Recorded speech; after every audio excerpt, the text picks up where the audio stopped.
All right, so this is Tariq at DaBear Facts Podcast on YouTube. Like, comment, and subscribe. Smash that like button. Let's try to get 100,000 likes. Smash that like button. Subscribe. Hit the notification. Um, if you hit the notification, you get notified of different videos when I upload them. You get to stay up on the newest merchandise that I'm uploading videos about festivals in the Philadelphia area, um, different things I'm trying to get involved in. Different plans I'm trying to make, different success, different stagnation periods, different, you know what I mean? Let's try to get this following going. But like, right now I'm trying to do some marketing on different things. Some of them are the motivational posters and event photography or whatever, or the landscape photos or the urban landscape photos, scenic landscape photos. But like I said, follow me on Instagram at the Bear Canvas Tattoo Studio. Follow me on YouTube. Subscribe to my channel, the Bear Facts Podcast. And right now, like I said, I'm looking at one of the motivational quote posters. It says goals and action steps make the impossible possible. And then I signed it. Now, right here, like, I don't know, in one of my early freestyles as far as doing mental health counseling and substance abuse counseling and stuff like that was, if you ever been through a program, you gotta do a treatment plan or whatever, and they give you goals and action steps. Now, in my speeches with my clients, freestyle speeches, just off the top of the dome, like I introduced the topic, then I drop it. And one of them, I compared setting goals to kick flipping a skateboard, and there's different reasons why.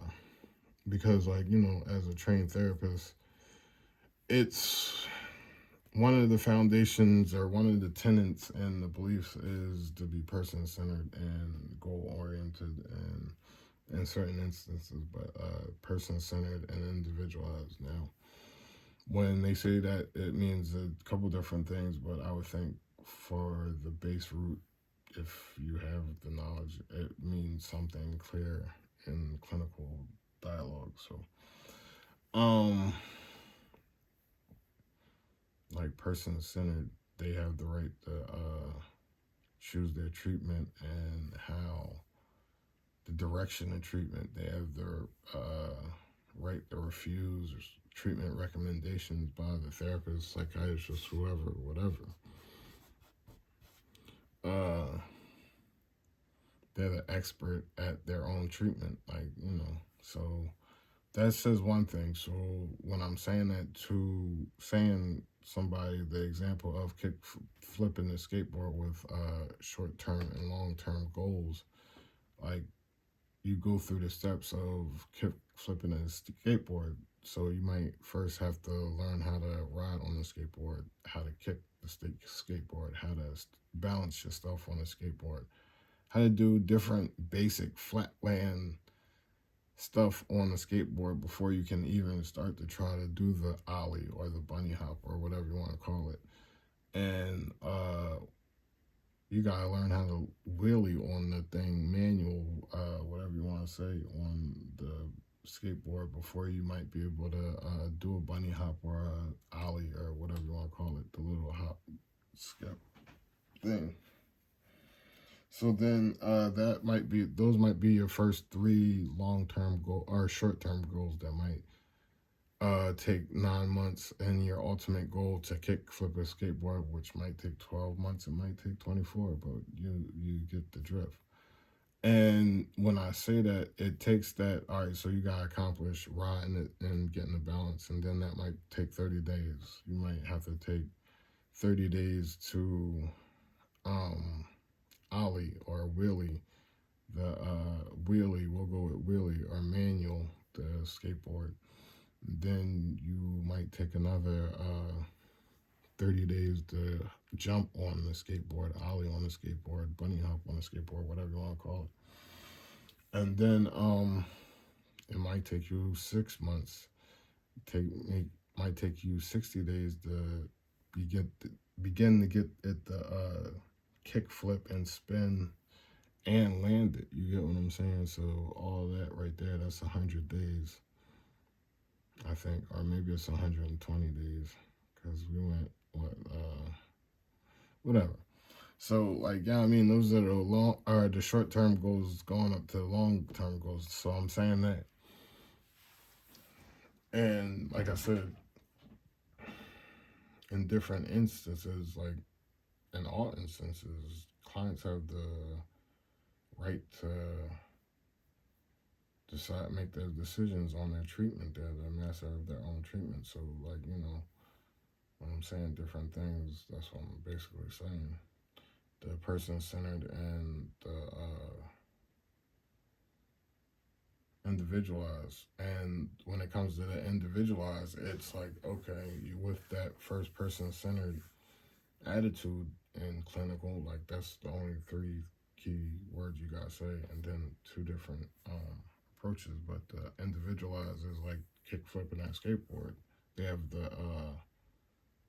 they are the experts of their own treatment. So this part is inspired because like a lot of times in treatment, early on in my career, I was hearing a lot of, I want to do this, I want to do that, I want to do this, I want to do that. And when it was time for me to meet with the client, it was like, okay, you ready to work on it? No, I'm not really interested in that.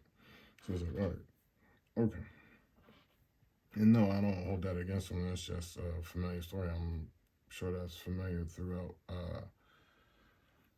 the field with conversations that people co-sign and stuff like that. But whatever. So the reason why I give this kick flip a skateboard speech is because, like I said, it's a symbol of being expert at your own treatment. That's the person centered, and then the individualized is like they say that you want to make clear, achievable, measurable goals. Now, like I'm saying, when you're in treatment, people probably assume like, all right, my therapist, my case manager, my whatever wants to hear, okay, I want to go back to school. Because I've heard that a lot, and then like I said, I come to work with you, and it's like, no, I'm good. I don't want to do that. We can do something else today. I'll do that down the line, and that's every week when you meet with them. So I try to get a speech, and then like I said, when I gave the speech and said it was individualized, like it's really whatever you want your treatment goals to be, especially starting out. For me, I think is important because in that essence, it's like even if you choose to kick flip a skateboard, as trivial as I might think that is, like that might be empowering for you. That might be something that a goal that you really want to accomplish. And especially starting out, it's like, all right, so we can start light, we can start easy, we can work on this. It might be fun. It might help build the therapeutic alliance. It might help do different things as far as treatment and a relationship building, breaking the ice or something like that. So I'm not saying everybody needs to kick flip a skateboard, even though I might use that as a visual aid on goal setting in a group setting, like take them outside, make them attempt to do something that's out of their wheelhouse or something that a new skill. You get what I'm saying? Just to illustrate, like, Rome wasn't built in a day. So, like, and plus, like I said, to have fun. And, like, nobody wants to break their neck. So I don't think I would ask them to kick flip a skateboard. But maybe shoot a layup or something like that, or shoot something that would take time to develop. And nobody has to do it that day for the first group. But it's something that would be fun and activity. It's not just mundane reading off the paper or whatever. And like I said, it illustrates like a goal, setting a goal. And even though you might fail the first couple times, like I don't know if you can hit a reverse hand layup first time. It might take some practice. 10-foot jump shot, it might take some practice. I don't know, because I'm not ice skating. I know stuff that I can't do. I know I can't kick flip a skateboard. But like I'm saying, instead of hearing over and over again, this is my goal, and then when I come to work with the person, they're like, I really have no interest in that. We'll do that next week, and that happens each week I see them. I tell them this speech with the kickflip or skateboard. I don't care. Make it as unique to you as you want. Be truthful. Be honest. There's nothing too silly. There's nothing too stupid. If it's something you want to work on, we can plot out how to get you what you want. We can work on what we can work on together during session. We can map this out. You get what I'm saying? And I'm gonna be your biggest cheerleader, biggest support system in trying to get these goals accomplished and linking you to the right supports and resources and strengths to get this accomplished, so that we can move to the next goal. And that's just how my mind thinks outside of treatment. So I think it's a perfect fit for me as a profession. But this is, like I said, this is my extracurriculars outside of that field. So like I said, with the person-centered and individualized, I think that stuff goes hand in hand, because if you want to set realistic goals, you got to know what your goals are. And like I said, over time, the more I get to know you, the more those will be evident to me. And when we go to re-up on the treatment plan or care plan, whatever it is, and we identify goals, I can be on some, like, okay, for the last 3 weeks or the last 6 weeks, you've been telling me about this, this, and that. Do you think that you want to add that to the treatment plan, or do you think that's a goal that you're willing to pursue or want to pursue? Or it sounds like you keep talking about you want to pursue it. You get what I'm saying? And in those cases, the person be like, yeah. Or like, even in this case, when I initially give the kickflip and skateboard, they usually tell me stuff that are tailored more to their wants, desires, needs. And it's never as unique as kick flipping a skateboard, but sometimes it starts with steps that maybe they were overlooking as far as certain stuff, like minor stuff, before they start to try to reach for bigger goals to accomplish. So, like, it's been, the speech been effective from the first time I said it to her a couple times after that. Usage, I'm not saying the whole room was like, oh, it clicked and I'm changing my ways, but like, it's been effective when I've said different things to different people. And I guess if you speak that clinical dialect, like, I don't know, that's funny to me. I wonder what other people hear when they hear that individualized and person-centered. But that's the full, pretty much definition. Not the full definition, but expanded on definition for the both of those different terms. So, like, make the impossible possible. You see, he landed it. But, like, what you don't see is, like, I was at that event and he, like, didn't land it like 3 times before he landed. And he probably landed it 1,000,000 times. And there was a lot of people there, like, falling and stuff like that. But there was a lot of great tricks that were accomplished. But, I'm not trying to say anything negative about anybody, but, you're going to fall in your way to accomplishing different goals. So just get up if you can and keep it up. Like boxers, you're going to hit the canvas. You might hit the canvas.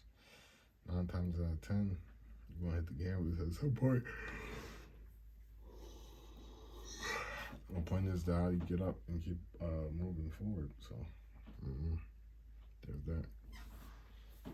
But that's like how I relate to that. But I can see that hanging up in doctor's office. I can see that hanging up in high school, in the college dorm room, in the gym, at and different things in different areas.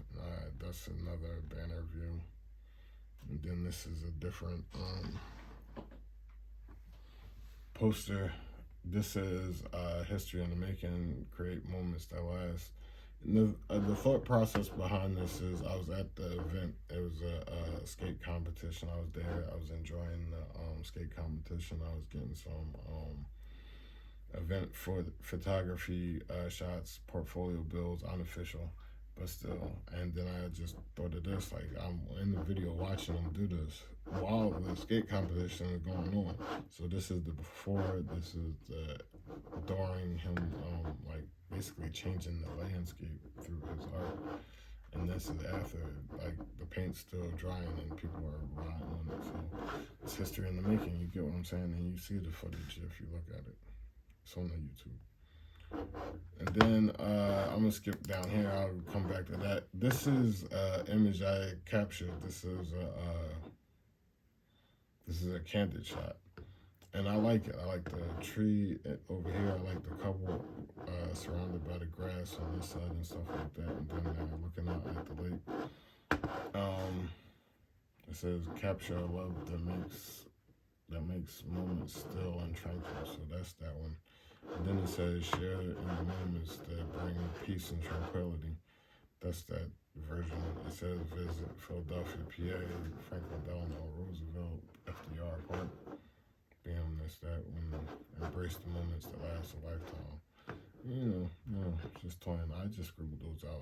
This is a rendering for somebody. These are rendering for people that I was trying to do the rendering for. You get what I'm saying? Businesses that to help them build their brands. I haven't heard back from him about that.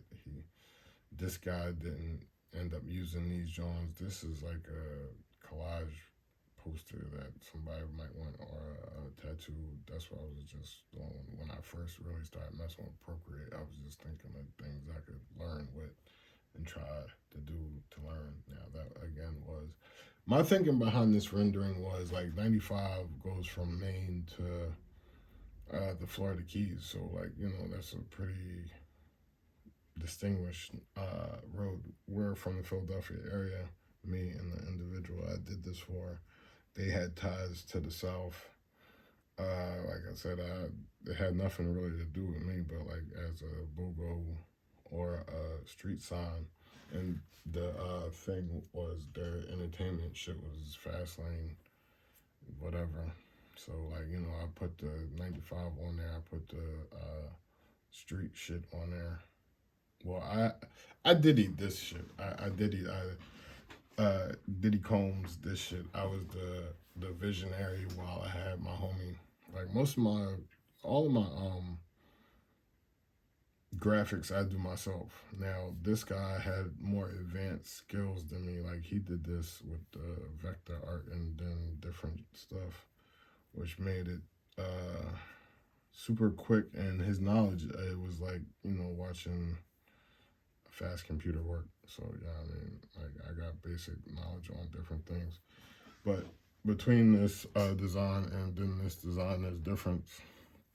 Like the street is in the letters on this design. The street paint is at the bottom with this design. That it's like underlining the lettering, and the street is on the outside. This one, the street paint is above it, and the blue on the 95, and I was telling the boy how to manipulate it, and it came out the way I wanted it exactly. This is like a 05 Eagles John. That's some other stuff. This is my business card. That's some other stuff, but we'll be back.